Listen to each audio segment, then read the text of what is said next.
Hey, how you doing? It's a lovely sunny day, so I thought, what better time to go back and revisit our old friend Walter Armstrong, he who wrote as Cross-Buttocker and had some fairly controversial and strong opinions about Greco-Roman. Let's see what he thinks about Jiu Jitsu.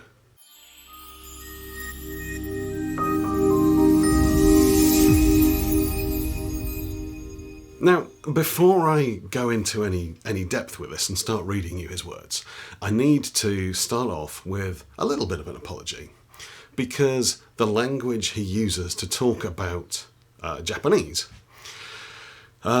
isn't really the sort of language we use these days. This was written 120 years ago. At the time, opinions were different, and it might come across, how can I put this, a little bit racist? I mean, he has some strong opinions, he's not afraid to share them, and like most people in the British Empire at the time, was fully convinced of his own superiority over anybody that wasn't lucky enough to be born in England. I'm not entirely convinced he was. I think he might have been born in Scotland, but he was up in the borders. There's some debate about which side of the border he was born.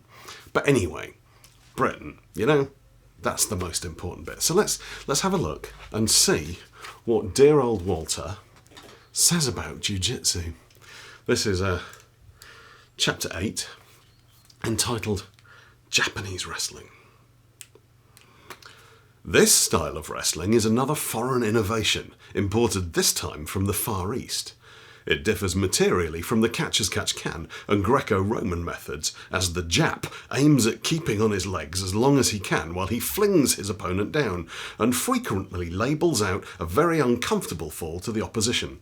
Tripping and chipping are the leading characteristics of the principal exponent of Japanese wrestling, now performing in the metropolis, who is very expert at half a dozen English wrestling moves, viz. The cross-buttock, buttock, back heel, left outside stroke, and right outside stroke, which is done with the right foot in the same way, as shown in the diagram, see page 50. One moment. Diagram, page 50. Another imported movement, which is simply butting, does not commend itself to English onlookers desirous of witnessing fair play. Firstly, the Jap butts the man with his head, then quick as thought he sits down on the floor and deliberately strikes his adversary in the stomach with both feet at the same time, a movement that does not agree with our insular notions of genuine wrestling. Apart from that, there is not much to grumble at excepting the Japanese definition of a fall, which reaches the topmost pinnacle of absurdity. Under Japanese rules, when a wrestler is down on the floor, he's not down, as it were, neither is he defeated, nor is his opponent, until he is held in a certain position by an arm or leg lock, and until he makes signals of distress, such as holding up his hand in a token of defeat, or by tapping the mat, which means the same thing. A fall such as an expert exponent of the art of tripping can administer would be sufficient, if given on the pavement, to shake the bran out of the average run of pretenders to a knowledge of this intricate exercise. Intricate exercise. But to be told with unblushing effrontery that when a man is thrown on his back and held there for the space of half a minute or so, that he is not down and defeated, is an outrage on common sense. You can almost see him getting redder and redder as he writes this. I have seen wrestlers in the Japanese fashion thrown no end of times, a fair backfall, which would have been accounted a defeat in any of the English styles. Some authorities, who seem to possess a superhuman knowledge, anent all the intricacies. I can only apologise for my inability to talk. Where were we? Some authorities who seem to possess a superhuman knowledge anent all the intricacies connected with this Eastern method of wrestling lay down the law as if they were teaching a set of uninformed pupils with regard to the mazes of a country dance. One sagacious individual has told the world that there are over 5,000 grips in the Japanese system. Another Solomon puts the grips down at 300, while a third expert says 200, but this gentleman admits that a thorough knowledge of half a dozen grasping holds will give a man all the protection he requires. Well, this is modest and somewhat nearer the truth. Wrestling, as practiced in Japan, is known as Jiu Jitsu, which literally means fighting to the last. Judo, with the jacket on, is the little wonder Tani's favourite style, and he is most dangerous when he's lying flat on his back, the underdog in the struggle, and when he gets the arm lock on, which, it is said, breaks a man's arm or leg as easily as a child can snap the stem of a clay pipe. This is the leverage system, but it's comparatively useless, because a man is usually down on his back and consequently thrown ere it can be brought into use, and then it is only an arm-breaking manoeuvre after all. Those interested in bolstering up this novel fashion of wrestling will tell you that the Japanese wrestlers have a marvellous knowledge of anatomy to guide them in this particular pastime, and that they're acquainted with certain nerves on which being pressed, or touched even, induce unconsciousness. Really now, breaking arms or legs and inducing unconsciousness are not the prime purposes for which wrestling was originally established. Until the grovelling and dogfighting came about, wrestling was known, as the Right Honourable William E. Gladstone has observed, as a manful and noble sport. A sport that has been transmogrified out of all recognition. The peculiar art of Japanese wrestling has, it is asserted, been zealously guarded for ages past. Pray why? Its only redeeming point is when the men struggle up standing. The ankle trip and the guard have been mentioned in a monthly publication, but utterly wrong both in illustration and description. If your right leg is to be attacked when you see it coming, raise your leg from the ground, and when the opponent's foot has missed by passing under it, catch his left with your right before he reaches the ground, and your rival will land on his hip so lightly that the fall would not break a chicken's egg. This can only be done at the commencement of a struggle. The knee trip is useless. Strike down low, as in the diagram. I get the impression that this guy is just the most angry, opinionated, but he would love the comments section of YouTube. I'm sure he would.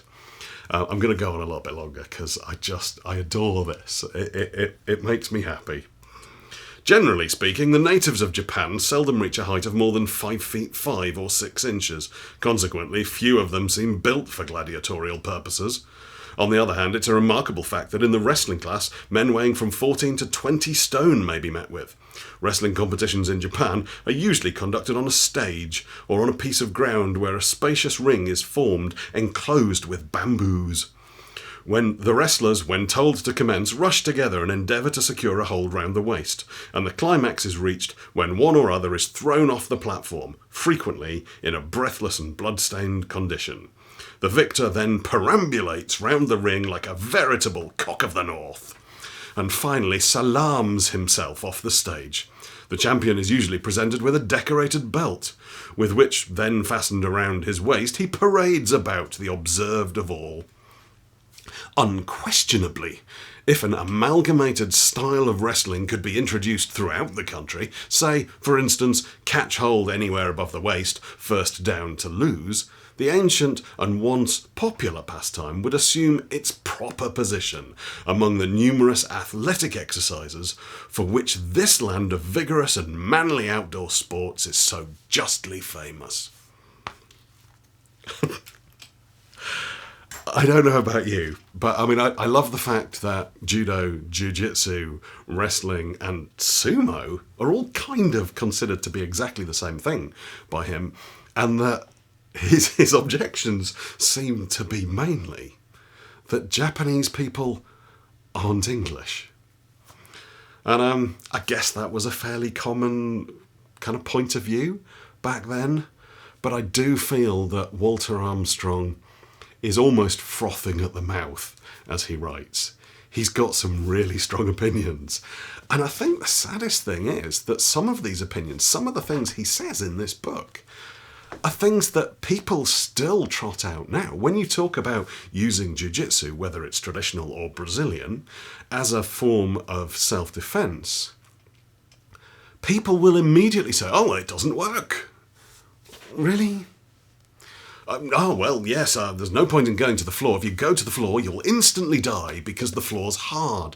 Well, yeah, absolutely. Being punched without gloves is really painful in your face. Being punched with a glove, less painful, but it allows you to train. We train on mats so we can practice. If we have to do the same thing on concrete, then we can.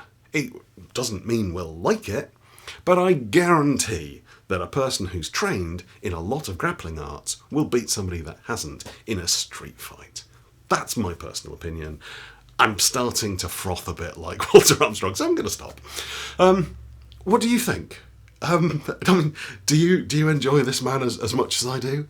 Because I love his stuff. I really do.